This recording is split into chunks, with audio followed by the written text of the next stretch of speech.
A frase "que o sangue recaia sobre nós".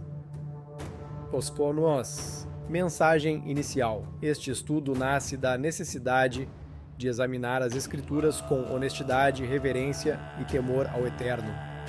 Ao longo dos séculos, uma única frase foi utilizada para acusar, perseguir e condenar um povo inteiro. Entretanto, quando o texto é analisado à luz da Torá, percebe-se que muitas interpretações posteriores ultrapassaram o que as próprias Escrituras afirmam. O objetivo deste estudo não é justificar homens nem construir doutrinas, mas compreender o texto dentro dos princípios revelados pelo Eterno. Somente assim é possível distinguir entre tradição interpretativa e o ensino da própria Escritura. O princípio fundamental da Torá. A Torá ensina, porque a vida da carne está no sangue. Levítico, capítulo 17, verso 11. O sangue representa a vida concedida por Deus. Não é a morte que lhe confere significado, mas a vida que ele sustenta. Por isso, na linguagem da Torá, o sangue está ligado à existência, à responsabilidade moral e à possibilidade de arrependimento. Somente quem vive pode obedecer, arrepender-se e retornar ao Eterno. O que produz maldição? A Torá não ensina que palavras pronunciadas em momentos de emoção produzem automaticamente maldição. A maldição está ligada à desobediência consciente da aliança, conforme exposto em passagens como Deuteronômio capítulo 28. O juízo divino está relacionado às escolhas deliberadas do ser humano, não simplesmente às suas palavras isoladas. A situação do povo. Os acontecimentos ocorreram durante a ocupação romana da Judéia. O povo vivia sob forte pressão política, religiosa e militar. Independentemente da interpretação histórica adotada, é evidente que aquele contexto era marcado por tensão, medo e ausência de plena autonomia nacional.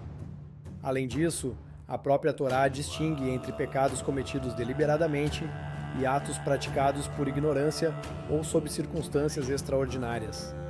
Essa distinção impede que se estabeleça automaticamente uma culpa coletiva. Palavras não produzem culpa automática. Em toda a Torá, a responsabilidade moral está vinculada às ações e às intenções do coração. Uma declaração isolada não cria por si só uma condenação espiritual permanente para uma pessoa ou para gerações futuras. O próprio princípio bíblico ensina que Deus julga com justiça e conhece o coração humano. O Eterno rejeita o sacrifício.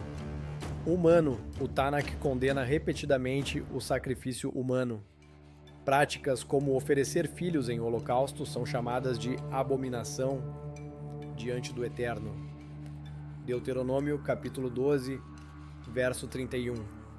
Jeremias, capítulo 7, verso 31. Por essa razão, dentro da perspectiva da Torá, o sangue humano jamais é apresentado como uma oferta sacrificial aceita por Deus. Capará e Techuvá. No pensamento bíblico e rabínico, a expiação está profundamente ligada ao retorno ao Eterno. A Techuvá, acompanhada de arrependimento sincero, justiça e mudança de vida, ocupa posição central na restauração da relação entre Deus e o ser humano. O perdão nunca é apresentado como resultado de uma simples declaração verbal, mas de um coração que retorna ao Eterno. O sacrifício que Deus deseja. Os profetas ensinam que Deus busca mais do que rituais externos. Ele deseja justiça, misericórdia, humildade e um coração quebrantado. Sem transformação interior, nenhum ritual possui valor diante do Eterno. O sentido da frase: que o seu sangue recaia sobre nós e sobre nossos filhos. Historicamente, essa frase foi interpretada de diferentes maneiras. À luz da Torá, entretanto, ela não estabelece automaticamente uma maldição hereditária. Também não constitui base para responsabilizar espiritualmente todo o povo judeu por todas as gerações. Se o sangue, na linguagem bíblica, representa a vida, a frase não precisa ser necessariamente compreendida como uma invocação de condenação. No mínimo, o texto não fornece elementos suficientes para transformá-la em uma sentença divina contra todo Israel. O julgamento de Yeshua. Os relatos dos evangelhos situam a execução de Yeshua sob autoridade romana.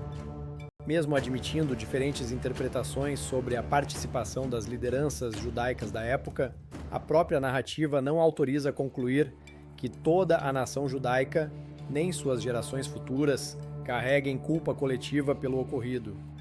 Esse princípio também está em harmonia com textos como Deuteronômio capítulo 24, verso 16 e Ezequiel capítulo 18, que afirmam a responsabilidade individual diante de Deus. Conclusão: à luz da Torá, não existe fundamento para transformar a frase que o seu sangue recaia sobre nós e sobre nossos filhos em uma maldição permanente contra o povo judeu.